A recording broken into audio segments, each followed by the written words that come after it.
एक सच्चर कमीशन बन गया। ये सवाल डिबेट नहीं बनी कि भाई ये सच्चर कमीशन बना, ये सच्चर नाम की चीज क्या है। पाकिस्तान के पंजाब प्रांत से, जहां से मनमोहन सिंह आए थे, उसी राज्य से, पाकिस्तान के उस वाले पंजाब से एक आदमी दिल्ली में आया था। आए तो बहुत सारे थे। उसको दिल्ली के हाई कोर्ट का चीफ जस्टिस बनाया गया।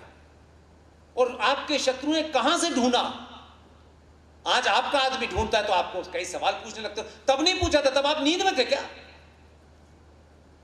वो आदमी दिल्ली हाई कोर्ट का चीफ जस्टिस बना, और मौका देख करके जो औरत इतनी दूर से आई है उसको वो समझ गई इतने दिन में कौन बिकाऊ है कौन बिकाऊ नहीं है। जैसे ही उनके चीफ जस्टिस पद से रिटायर हुए, 24 घंटे के अंदर उनके अंडर में कहा कि भारत के मुसलमान शिक्षा में बहुत पीछे हैं, आईएएस और पीसीएस में उनकी गिनती कम है, लिहाजा इस देश के मुसलमानों को इस देश की व्यवस्था में जब तक पद नहीं मिलेगा, जब तक उनका भरोसा नहीं जीता जाएगा, वो अपने आप को एलिनेटेड फील करेंगे। सेल्फ डिफाइंड एक डेफिनेशन को पढ़ दिया गया और पाकिस्तान के पंजाब प्रांत से आए राजेंद्र सिंह सच्चर के अंडर में एक कमीशन बना दिया गया। न किसी के, सबके मुंह में दही जम गया था। ये जब हो रहा था तो संसद में एक भी था तो चिल्ला चिल्ला के बताया, नहीं बताना था। हमें क्या लेना देना है, हमको क्या मतलब है, पार्टी से जाए पार्टी जाना है। हैदराबाद वाले की आप लाख बुराई कर लीजिएगा, एक ही है अपनी पार्टी का, अपनी पार्टी की बात को रजिस्टर करा देता है। वो चिल्ला कर रजिस्टर करा, इतिहास में लिख जाना, मीटिंग में आ जाएगा असदुद्दीन ओवैसी ने क्या कहा था। आपकी तो भीड़ है, मैं स्वार्थ से बोलूंगा, इतना बोलूंगा, इतना नहीं बोलूंगा, मेरी भी दुकान चलनी है, उस पार्टी में भी ये है। आप तो ये कर रहे थे।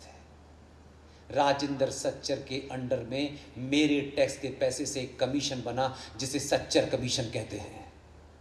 उस टैक्स के पैसे के अंदर 5,500 करोड़ का एक बजट था और उस सच्चर कमीशन का एक ही काम था। आपको तो किसी चीज से कहीं आपके अंदर चीख पुकार होनी चाहिए थी, कोहराम मचना चाहिए था। आप तो इतने खामोश हैं, मेरा दिमाग खराब हो गया, मैं चौराहे चौराहे बक रहा हूं। मुझे कभी कभी लगता है कि मैं किसके सामने कर रहा हूं, लेकिन मैं अपनी अंदर की आत्मा को संतुष्ट करने के लिए कर रहा हूं। मुझे यह दुख नहीं होगा कि मुझे जो सच पता था मैंने अपने स्वार्थों के लिए नहीं बताया। इस सफर में खोने के अलावा पाना वाना कुछ नहीं मेरी जिंदगी में, न मैं ये सोच के आया। लेकिन सुनते हैं लोग, ताली बजाते हैं, खाना में, फिर 15 दिन के बाद खत्म हो जाता है। अरे 5 लोगों को सच बताना यार, मैं नहीं कुछ कह रहा, मेरे भूल जाना पुष्पिन नाम की कोई चीज है। मेरी बातों को दोबारा से 10 बार वेरीफाई करना और फिर 10 को बताना कि यार ये हो गया, हमें पता ही नहीं है। हम लगे हुए हैं बड़ी बड़ी बातें करने, अमेरिका जाना है, छुट्टियों में पेरिस घूमना है। कहां हो, किस जगह की बात कर रहे हो, आपको पता ही नहीं है। तो संकट आपका यह है कि आप जानना नहीं चाहते, आपको पता ही नहीं है। और उस सच्चर कमीशन ने यह कहा कि मुसलमान पीछे है, तो 5,500 करोड़ के बजट में कहा कि मुसलमान बेटी उसमें पारसी नहीं है, उसमें जैन नहीं है, उसमें बौद्ध नहीं है। सच्चर कमीशन की रिपोर्ट यह कहती है कि मुसलमान बेटे बेटी जो इस देश में आईएएस और पीसीएस बनना चाहते हैं, उनकी ये ख्वाहिश है, लेकिन वो बेचारे आर्थिक रूप से कमजोर हैं, इसलिए पढ़ाई नहीं कर पाते। तो सच्चर कमीशन, एक बेटी या बेटे को ये ख्वाब हो जाए रात में कि मैं आईएएस बनना चाहती हूं, तो ये सच्चर कमीशन उसकी आईएएस की प्रिपरेशन के लिए 1 लाख रुपए देगा। देश में सब बराबर है, तो ब्राह्मण का बेटा, ठाकुर की बेटी, उसकी भी ख्वाहिश है, उसका पिता भी गरीब है, उसे नहीं मिलेगा।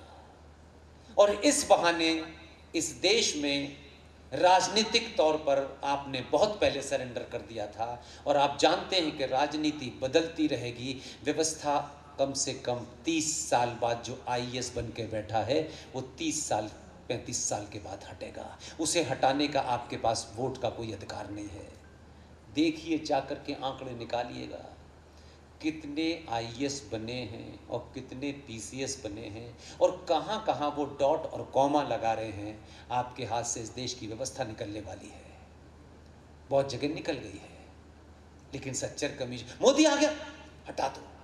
भाई साहब, आपने कहा रात में सुबह हटा दे। और वोट देने वक्त जाओ तो आपको कहा अच्छा ये वाला नहीं, ये वाला इस जाति का नहीं, उस जाति का। अरे 82 करोड़ भीड़ कम से कम यही एक काम कर देती यार कि हम आंख बूंद के इसको देंगे यार, ये काम कर रहा है, अभी इसी को दो, अभी बात मत सोचो, अभी जब होगा तब देखी जाएगी। कल किसने देखा है, जो आज है उसकी बात करो। नहीं लड़ाई लड़ी आपने, सब कुछ बस चल रहा है। कोई आएगा राजा, वो आप फूल घुमाएगा, नहीं होने वाला। ये हजारों ऐसी चीजें मैं सुबह तक बोल सकता हूं। अपने आप को पहचानो, आप कौन हो यार। आप भूल गए हो। 2-2 करोड़ चावल में आपको कोई खरीद रहा है, कोई साड़ी फ्री दे रहा है, कोई जूते फ्री दे रहा है। हम ही भिखारी हैं क्या यार।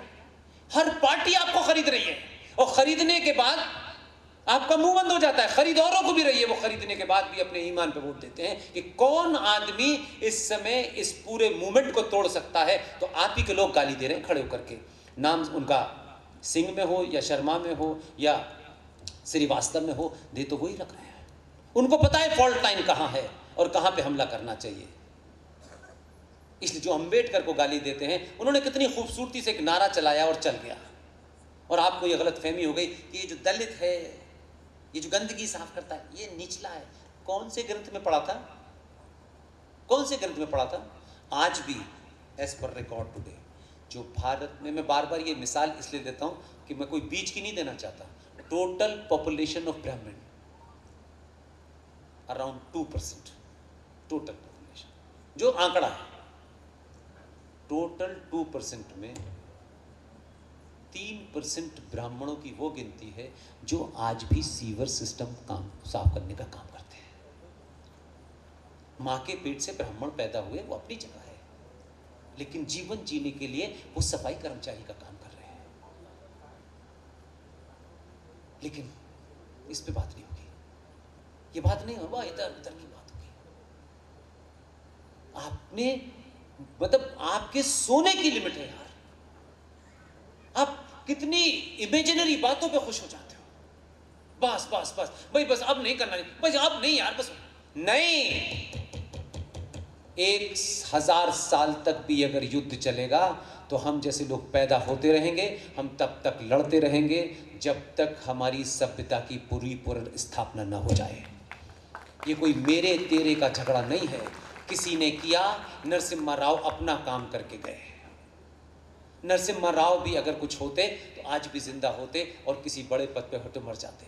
नरसिम्हा राव के पास रास्ते कम थे, सरकार कमजोर थी, समझ उनके पास उतना ताकत नहीं थी, लेकिन उन्होंने वो काम कर दिया। उन्होंने कहा चाहिए, अगर वो नहीं तोड़ते तो कभी मंदिर नहीं बनता। टूट गया था तो रास्ता कोई था नहीं, तो एक ने तोड़ा, दूसरे ने तोड़ी और बन गया। सिर्फ ढोल बजाने से, भारत माता की जय करने से नहीं होगा। आप बैठे बैठे शाम में करते हो, अब हमें वृंदावन लेना है, कहां से लेना है, पोस्ट ऑफिस से। उसके लिए अपनी आहुति दी। कोई अपना बेटा पैदा किया आपने, ये यही काम करेगा। आपका बेटा पढ़ा लिखा है, वो अमेरिका जाएगा। ये गधे घोड़े जो हैं ये भारत को बचाएंगे।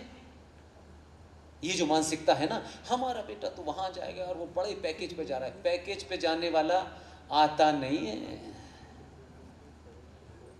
घर में पिता चला जाता है, वो कहता है मैं पैसे भेज देता हूं, अंत्येष्टि कर देना। ये भी सच्चाई है। उनका न जाता है और न इस तरीके से आने के लिए डरता है। आपने खुद अपने बच्चों को पैसा कमाने की मशीन बनाया है और आपको बड़ा अच्छा लगता है मेरा बेटे को $50,000 मिल रहे हैं। खाने हैं क्या डॉलर? घर में माँ बीमार है, पिता का कोई पूछने वाला नहीं, अरे यार इनको वृद्धाश्रम मत डालो। उनको आप कितना भी बुरा कह लो, उनका बुढ़ा बाप, बकरी चुगाने वाला बाप, उसके मरते दम तक भी उसको किसी वृद्धाश्रम में नहीं डालते हैं। इसलिए सिर्फ अपने आप को सेल्फ सर्टिफिकेट दे करके महान मत बनिए।